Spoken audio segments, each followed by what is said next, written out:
Hello বন্ধুরা, আজকে আমি আপনাদেরকে একটি শিক্ষণীয় গল্প শোনাবো। যে গল্প শোনার মাধ্যমে আমরা আমাদের বাস্তব জীবনে শিক্ষা লাভ করতে পারি। তো আমি এখন আমার গল্পটি শুরু করতে যাচ্ছি। একবার এক রাজ্যের এক রাজা তার তিন মন্ত্রীকে তার মন্ত্রী পরিষদে ডেকে পাঠালেন।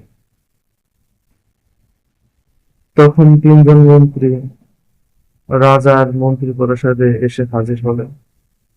তখন রাজা তাদের প্রত্যেককে একটি করে খালি বস্তা দিলেন, এবং তখন রাজা তার ওই তিন মন্ত্রীকে বললেন, তোমাদের আমি হুকুম করছি, তোমরা এই তিনটি খালি বস্তা নিয়ে জঙ্গলে চলে যাও, এবং জঙ্গলে গিয়ে আমার জন্য এই তিনটি বস্তা পূর্ণ করে ফল ফলাদি সমস্ত কিছু এই বস্তায় পরিপূর্ণ করে নিয়ে আসবে। যে যত তাড়াতাড়ি এই বস্তাগুলোতে ফল ভর্তি করে আমার কাছে নিয়ে আসতে পারবে, তাকে আমি উপযুক্ত পুরস্কার প্রদান করব। তখন তিনজন মন্ত্রী তাদের প্রত্যেককে দেয়া বস্তা নিয়ে জঙ্গলের উদ্দেশ্যে রওনা দিল। জঙ্গলে যেতে যেতে প্রত্যেক মন্ত্রী ভাবতে লাগলো, প্রথম মন্ত্রী ভাবতে লাগলো যে যেহেতু রাজা আমাদেরকে অর্ডার দিয়েছে, তাহলে আমি জঙ্গলে গিয়ে সমস্ত প্রকার ভালো ফল দিয়ে আমি আমার বস্তা পূর্ণ করে নিয়ে আসবো, যাতে আমি রাজার কাছ থেকে ভালো একটি পুরস্কার অর্জন করতে পারি।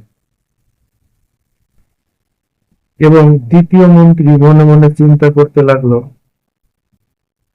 রাজা তো বস্তা খুলে দেখবে না, রাজা বস্তা খুলে দেখার মতো সময় রাজার নেই। আমি জঙ্গলে গিয়ে নিচে পচা ফল ফলাদি দিয়ে পূর্ণ করবো, এবং উপরে ভালো ফল দিয়ে পূর্ণ করবো।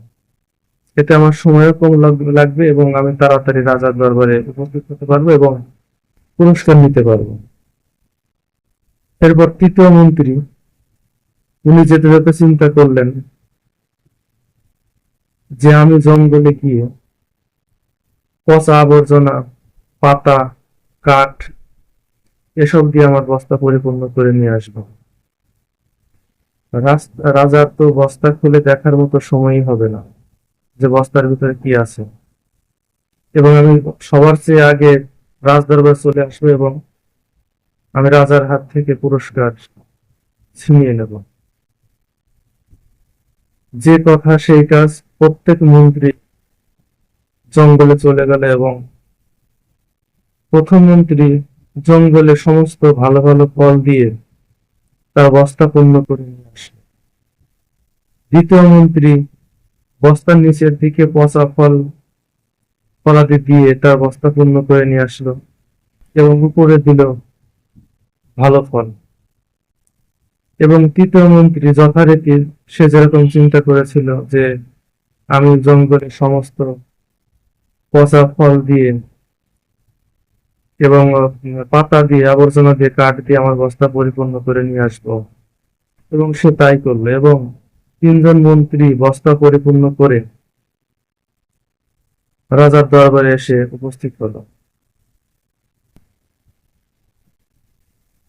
তখন তিনজন মন্ত্রী যখন রাজ দরবারে এসে উপস্থিত হলো, তৎক্ষণাৎ রাজা অর্ডার দিলেন যে আমার এই তিন মন্ত্রীকে এখনই কারাগারে পাঠানো হোক। রাজার হুকুম করতে দেরি তো রাজার হুকুম পালন করতে দেরি হয়নি। সাথে সাথে তিন মন্ত্রীকে পাহারাদারগণ কারাগারে প্রেরণ করলেন, এবং রাজা এর সাথে সাথে এটা অর্ডার করলেন যে প্রত্যেক মন্ত্রীকেই 7 দিন কারাগারে থাকতে হবে, এবং যথারীতি তাই করা হলো। 3টি বস্তা সহ মন্ত্রী তিনজনকে কারাগারে প্রেরণ করা হলো এবং 7 দিন তাদেরকে ওই বস্তা সহ কারাগারে রাখা হলো এবং রাজা সাথে সাথে অর্ডার দিয়েছিলেন যে এদেরকে এই বস্তা সহ কারাগারে রাখতে হবে এবং তাদেরকে কোনো খাবার দেওয়া হবে না। পরবর্তীতে 3জন মন্ত্রী রাজার অর্ডার অনুযায়ী কারাগারে চলে গেলেন এবং তাদের সাথে তাদের বস্তাগুলো নিয়ে গেলেন। এখন প্রথম মন্ত্রী, যিনি নাকি ভালো ফল দিয়ে বস্তা পরিপূর্ণ করে নিয়ে এসেছিলেন, তিনি 1 সপ্তাহ যাবৎ ধরে সেই ফলগুলো খেয়ে তার জীবন নির্বাহ করলেন। দ্বিতীয় মন্ত্রী, যে কিনা বস্তার নিচের দিক দিয়ে পচা ফল এবং উপরে ভালো ফল দিয়ে বস্তা পরিপূর্ণ করে নিয়ে এসেছিলেন, তিনি 2 দিন তার ভালো ফলগুলো খেয়ে অতিবাহিত করলেন, কিন্তু বাকি দিনগুলো তিনি পচা ফল খেয়ে অতিবাহিত করলেন, যে কারণে তিনি অনেকটা অসুস্থ হয়ে পড়লেন। এবং তৃতীয় মন্ত্রী, যে কিনা পচা পাতা, কাঠ, খড়কুটো দিয়ে বস্তা পরিপূর্ণ করে নিয়ে এসেছিলেন, সে কোনো খাদ্য না খেতে পেরে অনাহারে কারাগারে মৃত্যুবরণ করলেন। এখন এই গল্প থেকে আমরা কি শিখলাম?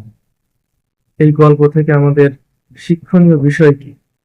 এই গল্প থেকে আমাদের শিক্ষণীয় বিষয় হচ্ছে, আমরা বাস্তব জীবনে যদি সঠিকভাবে হাতে কলমে শিখে কোনো কাজ করতে পারি বা পড়ালেখা বা যে কোনো কাজ শিখতে পারি ফাঁকি না দিয়ে, অবহেলা না করে, তাহলে আমরা যখন কর্মক্ষেত্রে বাস্তবে আমাদেরকে প্রয়োগ করতে হবে সে অভিজ্ঞতা বা সেই কাজ, তখন আমরা সফলতা লাভ করতে পারবো। পক্ষান্তরে আমরা যদি অবহেলা করি বা সুযোগের অপব্যবহার করি, তাহলে আমাদেরকে সারা জীবন পশ্চাতে হবে এবং আমাদের জীবনে নেমে আসবে দুর্বিষহ অন্ধকার। ধন্যবাদ বন্ধুরা। গল্পটি বা আমার ভিডিওটি যদি আপনাদের সবার ভালো লেগে থাকে, তাহলে কমেন্ট করবেন, শেয়ার করবেন, অন্য বন্ধুদেরকে দেখার সুযোগ করে দেবেন। ধন্যবাদ সবাইকে।